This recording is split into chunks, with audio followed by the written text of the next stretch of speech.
talk about the economical and political fallout of the Great War. I'm going to start with the political fallout. So first of all, I want to start saying that the impact of the Great War was monumental. Never before had technology been put to such destructive ends, and never before had a war been so global in scope. Nowadays, the impact of the Great War is still present. The war led to the death of empires and the birth of nations. National boundaries were redrawn around the world. Here we can see a map of Europe in 1914. We can see the empires. We have the German Empire, the Austro-Hungarian Empire, the Russian Empire, and the Ottoman Empire. And these all empires became new countries. So this is a map of Europe in 1923, and we can see the actual countries.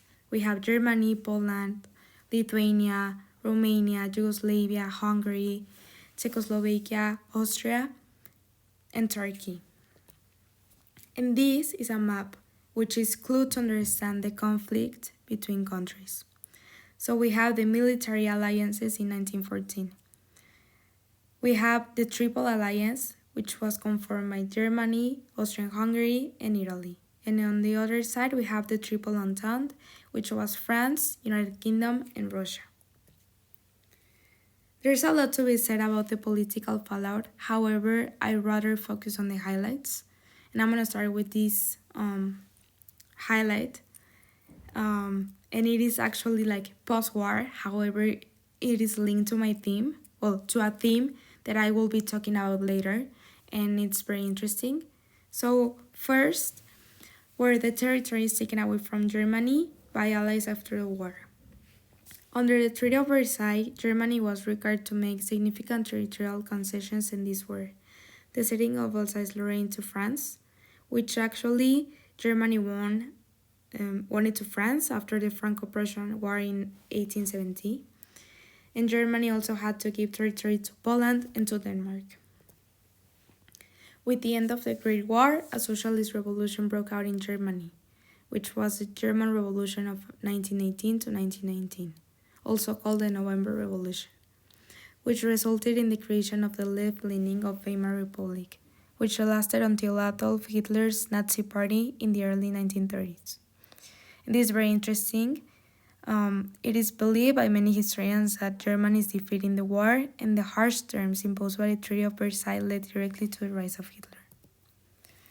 Now, the breakdown of empires.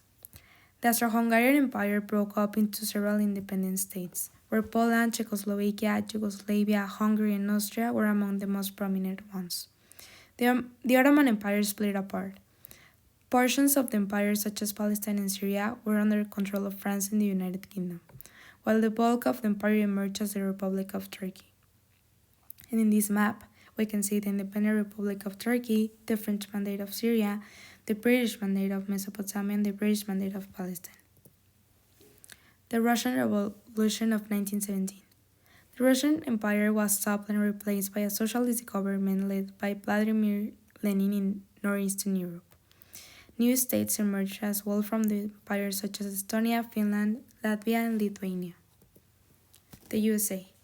The United States emerged from the war as the world superpower because of their intervention and Woodrow Wilson's, which was that time president, diplomatic leadership.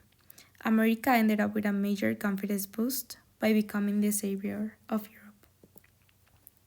Now I want to talk about the economical fallout. Unlike in some European countries, the United States was not laid to waste by war. America's factories and countrysides were unharmed and performing better than ever. World War I sped up American industrial production, leading to an economic boom throughout the Roaring '20s. While the war was a devastating experience for France and the United Kingdom, these countries were able to recover economically without too much difficulty. It was Germany, however, that suffered following the war.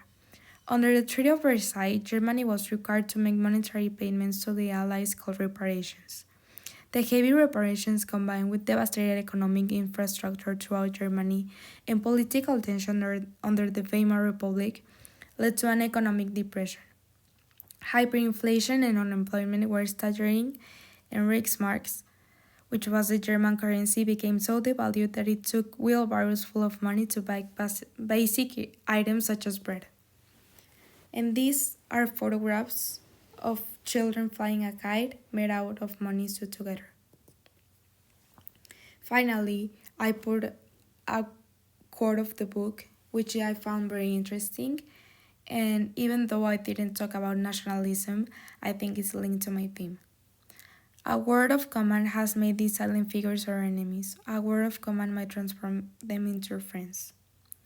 When Paul comes face to face with captured enemy prisoners, he fully realizes the arbitrary nature of war.